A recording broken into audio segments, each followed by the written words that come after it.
ha habido periodos en muchos países de la historia del arte de cada país, o digamos muy locales, donde por alguna cuestión también, que puede ser desde política o cultural, se ha, eh, digamos, se ha perdido o se ha repartido la información de cierto periodo, de cierto grupo de artistas. Entonces, los historiadores acaban de alguna manera reconstruyendo para hacer una exhibición, porque no cuentan con ese material, porque los archivos de estos mismos artistas no se hicieron por parte de alguien externo, pero tampoco los artistas se preocuparon por ir conteniendo su trabajo o generando estos archivos. Eso es por un lado. Y por otro lado, porque yo creo que esta es una estrategia que realmente funciona dentro del ámbito de la investigación en artes, pero no es nuevo. O sea, es decir, un arqueólogo tiene un cuaderno donde dibuja, es decir, encuentra una pieza, dibuja dónde la encontró, qué tamaño tenía, e incluso por sus conocimientos a veces puede intentar completar con otra parte del dibujo lo que le falta a esa pieza que encontró. Entonces, es decir, hay muchas profesiones que utilizan estos cuadernos. Entonces, yo le quité la palabra bitácora porque también hay un libro que se llama Bitácora de viaje, donde se va poniendo como el día a día, como digamos como en un barco, ¿no? La diferencia en el cuaderno de trabajo es que tú puedes ir hacia atrás y hacer correcciones. O sea, eso no lo podrías hacer en una bitácora de un barco porque estarías alterando la información.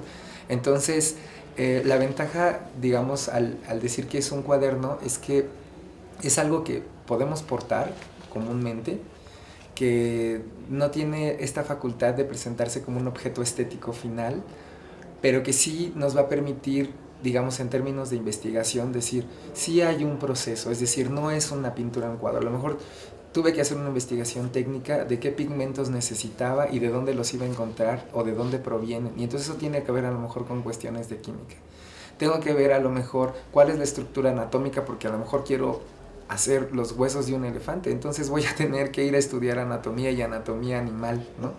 Es decir, entonces quiero hacer algo a lo mejor con tela, y entonces, bueno, como yo no estudié a lo mejor diseño industrial y no sé, entonces voy a tener que ir a hacer un muestrario de tela para ver qué tipo de tela, ¿no?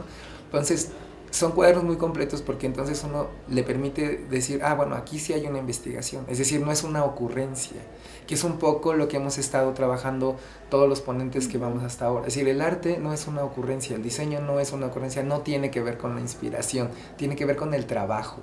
O sea, es un trabajo profesional, por eso hay doctorados en arte, si no, no habría, podríamos no estudiarlo ya, ¿no?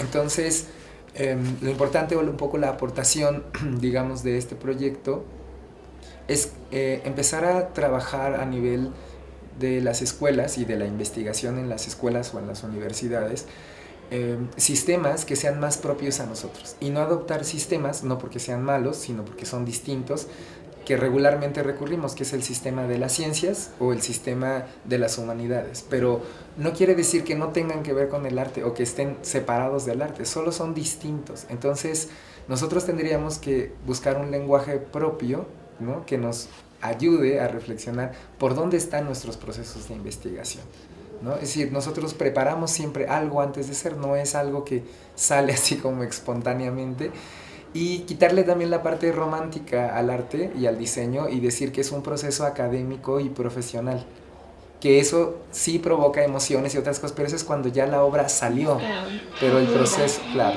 pero el proceso de creación es un proceso que se construye y se construye académicamente. Bueno, yo sí es una afirmación que está muy centrada obviamente en el arte contemporáneo, pero que es, digamos, una cuestión que ya viene pasando desde hace mucho tiempo.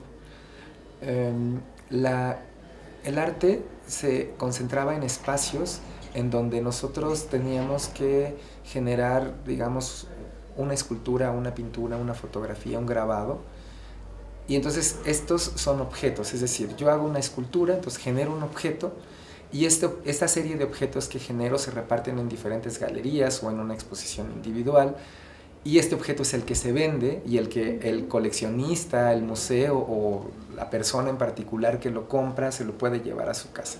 Entonces, durante muchos años el arte generó esos objetos, y esos objetos, digamos, que tienen un valor que, aparte de simbólico y emotivo, también es económico, se volvió un sistema, es decir, es un sistema porque en muchas partes del mundo muchos artistas hacían objetos y se vendían estos objetos dentro de una red de mercado y etcétera, etcétera. Yo digo que eso cambió porque ahora no solo nos interesa ver el objeto, nos interesa ver cómo se hizo el objeto, es decir, cómo está hecho, cuál fue el proceso por el cual se llegó a eso. Y entonces eso ya incluye también al diseño, ya no solo al arte. Es decir, nosotros vemos las imágenes, pero ya no nos basta con verlas y con saber, sino decir de dónde vienen o cómo se construyen. Ahora, yo digo que entonces ahora ese sistema es de registro de procesos, porque entonces lo que hacemos ahora con el arte contemporáneo sobre todo, es que hay muchas cosas que no se pueden trasladar. Es decir, lo que muchos de los ponentes que vinieron ahora trajeron a la exposición no es la obra original. Lo que están haciendo es un registro de la obra original y trayéndola, porque la obra original, esos objetos, es decir, si veo una escultura en piedra ya difícilmente puedo moverla por todas partes, ¿no? Por cuestiones simplemente de física, ¿no? Pero también de logística y también económicas, ¿no? Por un lado. Y la otra, porque hacemos cosas efímeras, es decir, podemos hacer un video, podemos hacer una instalación, podemos hacer una escultura que a lo mejor se va a derretir, ¿no? Entonces, nosotros necesitamos ahora hacer un registro de eso, porque si no estuvimos en el sitio donde se hizo y si no tenemos la posibilidad de mantener ese objeto por siempre, como serían las esculturas tal vez griegas o las pinturas del Renacimiento, entonces, es decir, cambia todo el sistema, ¿no? Porque entonces ahora trabajo con materiales que se disuelven incluso con el tiempo. Si yo no les tomo un registro a esos materiales, entonces la pieza desaparece.